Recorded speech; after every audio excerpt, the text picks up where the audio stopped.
Unbelievable weekend here for you in Lommel, especially that second moto. When you woke up this morning, did you think you'd be getting a moto win in the EMX125 class? Yeah, honestly, after yesterday, I felt a bit shit because I had some bad luck. I had 3 crashes I had, and I knew I need to do better today. So that was my goal for today, and yeah, for the win. I didn't really expect that, but yeah, I guess I did it. So it feels amazing. You've been racing the EMX125 Championship for, I think this is your third year, and you've never really been at the front. So how good does it feel to not only be at the front to win a moto and beat like a wonder kid in Resnick? It feels great, and there's a lot of pressure also when you're leading the race. Honestly, just need to keep the head cool, which I didn't do yesterday, and ended up crashing 3 times. But I made it today, so yeah, it feels amazing. And also, I think this year I was the only guy that beats Valin and Resulis, which is just unbelievable. But now you've done it once, you want to do it again. Yeah, for sure. And what was your thoughts on the track both days? It didn't do too much track prep and rain came, so I think today was even rougher than yesterday. Yeah, yesterday was a bit dry, but today the rain helped it a lot, so it made it extra tough for the guys. But yeah, I really enjoyed it. You enjoy those conditions of sand and how deep it got out there and how rough and bumpy it got. But they seem to be the conditions you love. Yeah, exactly. I've born in the sand, so it's a bit easier for me, honestly. But yeah, just play with the bike, and it's nice. And you're quite a big guy for the 125, so that's probably hasn't helped getting the starts this year, and maybe why we haven't seen you at the front on a regular basis. Yeah, actually, I've been struggling with the starts like a lot this year, which has made it so much more difficult for me. But today and yesterday it was alright. Did some practice on them, so yeah, I made some progress, and which is good. So we'll see. And you haven't even raced all the rounds of the EMX 125 Championship. What's the plan for the rest of the season? Will you do the rest of the season? Yeah, I believe I'll do the 2 more EMX. That's rest. I didn't do the few ones. I had a crash on Latvia, which wasn't too nice, so I didn't race there. But yeah, honestly, I tried to do the 2 rest and few ADAX, and that will be it. And then next year, I'm assuming you'll be back on a 250. Yeah, we'll see if I get a contract, but if not, I think I'll stay with these guys for 1 more year. 1 more year with the 125. Are you still young enough to race the EMX 125 next year? Yeah, I turned 17 this year. So. Okay. So up in the air, but for the future, I think with your height and your build, 250 might suit you better. But like you say, another year in the MX 125 Championship, with a lot of guys moving up, you could be a consistent front runner. Yeah, exactly. And what are your goals for the future, just long term wise? Make it a GP rider? Is that the goal? Yeah, just make my name big.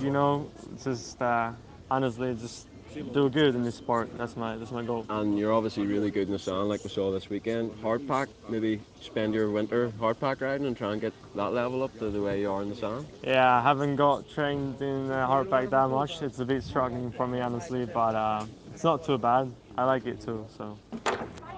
Nicolai Skovbjerg here at Lommel. Lommel's a very good track for you. You got fifth in a moto last year, and I think this year starts let you down, but at times you were the fastest rider on the track.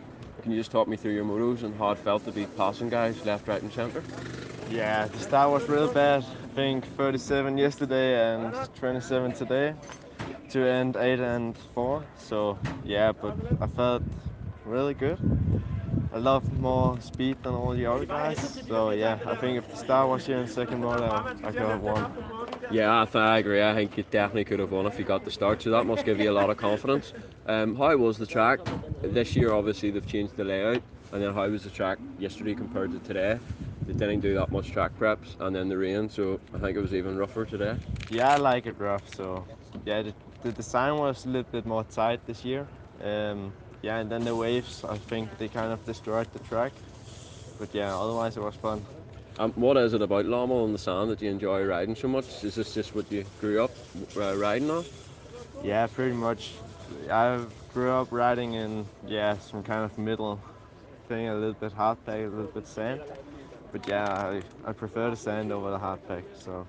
And obviously you missed the podium, but I think you were definitely at least one of the fastest on the track. How does that feel? It's probably maybe the first time in your career riding this class that you can say you had the speed to win. Yeah, it's fun, I would say, but yeah, just at the start let me down. So. And what was it like charging up through the pack? I mean, as you said, it was quite hard to pass, but you made it look quite easy, and you also made the very rough conditions look pretty easy as well. Yeah, luckily I didn't prep the track for today, so it was more lines, a bit more bumpy on the inside, so tough guys went to the outside. So yeah. And just on the EMX125 Championship, I think this is your second season in the class. Yeah. How do you find racing the European Championship with some of the best young talents in the world? Yeah, the level is really high this year. Like, yeah, last year I think it was way easier. But yeah, if you make bad starts like I do, then it's tough. It seems to be a lot of guys of similar speed as well, so I think that's why the starts are very important. But Valen and Reslis, they're very, very impressive. I think you can say, based on the whole season, they're maybe a step ahead. Yeah, I think there are these two guys and then all us other guys. And you had a nice, good battle with Garcia there in the second moto. What was going on there? Yeah, boy, I don't know. It was tight, but then I passed him, and then in the last lap I was completely done, and then he, yeah, set the pace up a bit. So, yeah. And you're obviously with an Italian team. What's it been like with the JK Yamaha team this year? Was it nice to get a ride? Because obviously I think you were a privateer last year. Yeah, I rode for Wozniak last year, but yeah, I think it's good. And I think I was talking to you yesterday, and you said you actually live in Denmark and drive to all the GPs. What's that like? It must be quite tough. Yeah, now I ride all the Danish Championship and ADAX, and yeah, like for example, now we have 1 week off, then we have the rest of the season to get done, and then we're done. But even like driving from Denmark, it must be quite tough. A lot of riders are based here, so it's easier for them to get to Central here. Yeah, we just drive because it's easier. Then we have the kitchen and we have a bed and everything on the track. So yeah, I prefer that than a hotel. And plans for next year? You're quite tall. I think you're pretty much my height, a little bit taller. Probably a 250 next year. Yeah, it's 250 because I'm 16 now, so I'm getting too old for 125 next year. And have you rode a 250 much at the practice track? How do you feel on that bike? Yeah, I've ridden 4 times on 250, and yeah, I think it's more fun than the 125. And obviously you're really, really good in sand. I think the next step is maybe spend all winter in the hard pack to try and improve your level in the hard pack. Because if you can ride hard pack the same as you can ride sand, could be good. Yeah, that would be ideal to do, but yeah, of course, my dad and mom has a job to be at, so yeah, I don't have the opportunity to go too much hardback. We're mostly at Denmark, so. And are you hoping to do the full EMX250 championship next year, or is it still up in the air? I'm sure you're hoping that maybe you can attract a team. Yeah, of course I want to do the 250 season, so yeah.